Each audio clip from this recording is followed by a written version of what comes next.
I never understood why God called me to live a life of rejection, which has been a difficult walk during my journey with serving the Lord. Welcome to Diary of a Christian, where I am in the midst of a series called Conversations with God, where I share a lot of the conversations that I've had with God throughout my lifetime. Some things that He's taught me and shared with me, and I'd like to share them with you. So, yeah, about that life of rejection. So, believe it or not, I lived the majority of my life dealing with rejection from people, in which it caused me to struggle with depression almost all of my life. Yes, as a believer. Because the fact of the matter is, for me, I just wanted to be accepted by people. I wanted to be loved. I wanted to be seen. And that didn't happen the majority of the time. I would have, from childhood, whether it be from my family, to be seen, heard, and loved and treated equally by my family, friends, peers, work, like all of the population that I would encounter throughout my life. I just wanted to be in the midst of society and the inner workings of society. And I started to notice that I wasn't being treated fairly. By nature, it was always my desire to live a life of being kind, being nice to people, because my mother was a very sweet woman, a kind woman, a people's person. She loved people, interacting with people, meeting new people, and her friend group was a mixture of all different races and things of that nature. So I believe that I assumed that part of my mother growing up. And so when I got saved, I started to really notice that I was dealing with a lot of rejection in my childhood, and it continued to happen throughout my adulthood. And it was to the point to where I got upset with God. But before I got upset and angry with God, I was more hurt, and it made me sad. And so that's where the depression would come in at. And I just didn't understand why, I wouldn't be included in a lot of things sometimes were, and I had friends. God did bless me with friends throughout my life, but He wouldn't allow for my friendships to be extremely long with all the people that I wanted to form and have a relationship with and just keep in my life. One thing about me is I'm an empath. And with being an empath, I get attached quickly and easily. I'm just a free spirit, and I enjoy people and getting to know people and things of that nature. And what I didn't know was God started to reveal to me that you can be nice, you can be kind. It's fine to desire friendship and things of that nature, but not to the point to where it depresses you and it leaves a negative impact on your life. And I didn't realize that I was looking to people more than I was to God at the time, and that those connections were more meaningful to me than my relationship with Him. And it wasn't, and He didn't directly connect it to that. That was more of an awareness that He allowed me to see. But it was just, at that time, your social life is everything to you as a young person, and being accepted and wanting to be popular and all of the things that pretty much fuel the flesh or the ego, if you will. And so I would fall into that whirlwind of desiring that like most people desired. And I just didn't understand that when I look back over my life, that rejection, and we hear this all the time, and people may say it's so cliche, but it's very true, is that rejection is God's protection.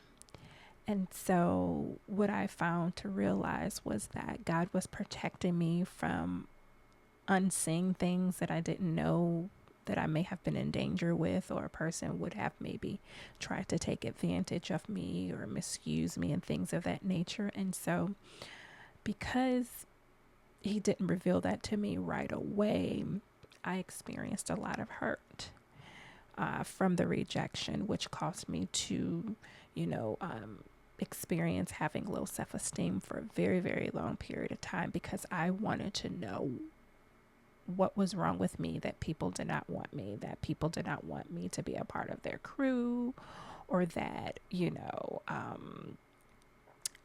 that I just wasn't amongst the who's who. And I did have small seasons of that, but it was more from a demographic of people that were younger than me that kind of looked up to me, where I was celebrated, and that, I would receive compliments and things of that nature from different people, either the older people or the younger people. And for some reason, that just wasn't enough for me, because I wanted to be accepted by those people that I thought were the popular ones, and the ones that, everyone wanted to be around. It was a joy to be around, and all of these things.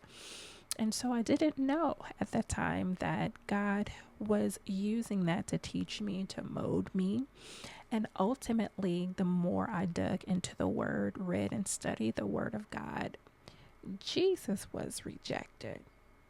And it taught me that you don't have to necessarily do anything wrong to not be accepted by people. Sometimes you can be rejected because that's just simply not the group of people that God wanted me to be around, or to attach myself to for destiny purposes and legacy purposes, and also ministry purposes. And so it's so interesting, because as we go throughout our lives, if we are patient, it's what I learned is, if I am patient with God, it will all make sense over time. And so rejection now looks like, okay, God, you're in the midst. You are aware it's God allowed. And now I assess the situation, and not automatically jump into blaming myself, or thinking that I've done something wrong, or changing who I am just to be accepted by someone or people or society. And so throughout that, God really rebuilt my self-esteem. He realigned my focus, and he taught me how to love me. And those three things were so important, because when God tells you who you are and teaches you how to love yourself and shows you why he loves you, I was able to embrace the authenticity of who I was and who God created me to be. I was able to now love myself, whether or not other people did. And I also was able to acquire what I call the I don't care attitude, respectfully, on whether or not people like me, whether or not they agree with what God has me doing, how I look, whatever. All the things that encompasses who I am. if God had everything to do with it, someone else disagreeing with how God is shaping me and making me and molding me doesn't matter. And so God builds my confidence up to where I am glad to say that I no longer struggle with low self-esteem. I don't question my identity and what I can bring to the table, what I do bring to the table in any situation, because God makes me readily aware of what I should be doing, how I should be doing it, and when He wants me to do it, and to become comfortable and okay with the fact that people may not agree, people may not like it, and if they reject me, they're lost. If they don't want to be around me, especially if I haven't truly done anything wrong that was displeasing to the Lord, or may have intentionally wounded them, then I am perfectly fine and okay with them not being in my life. And my posture and position is to pray for them and to move forward the best I can with the help of the Lord with my life. And so, me living a life of rejection over my life has been one of the foundation conversations that I have had with God. And this is why I called this series Conversations with God, because I'm not afraid to ask God why. What's going on? How could this, happen to me? Why was I the, black sheep of my family? And things of that nature. And so I learned that sometimes your mere existence people have a problem with and dislike and will reject you, because I may be black, I may be white, I may be Latina, or because I may be a woman, I may be successful. People are always going to find a reason to potentially reject you. And I learned that my value is not based upon other people's view of me. My God has given me my value, not people. My education does not define me. That does not determine on whether or not I am valuable or not. I'm simply valuable because God created me and I came from Him. And so it feels amazing to be in a place where people do not determine my value and how much I'm worth and how I feel about myself. And so it feels good to be in a position that God has strengthened me to repeatedly, consistently overcome rejection, so that I can live the life of abundance that He initially intended. And it has been one of the most amazing things that I have been able to break free from, that God delivered me from, was the opinions and the rejection from people. And again, Jesus was perfect. He was flawless, sinless. There was no wrong found in Him. There was no sin found in Him. And guess what? The people ain't know no better. But they rejected the most perfect one ever. So most certainly,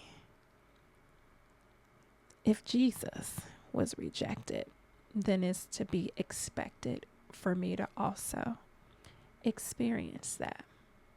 But what does the Bible say? What the devil meant for evil, what he meant for bad, God turns it around for our good. And in this situation, God did just that.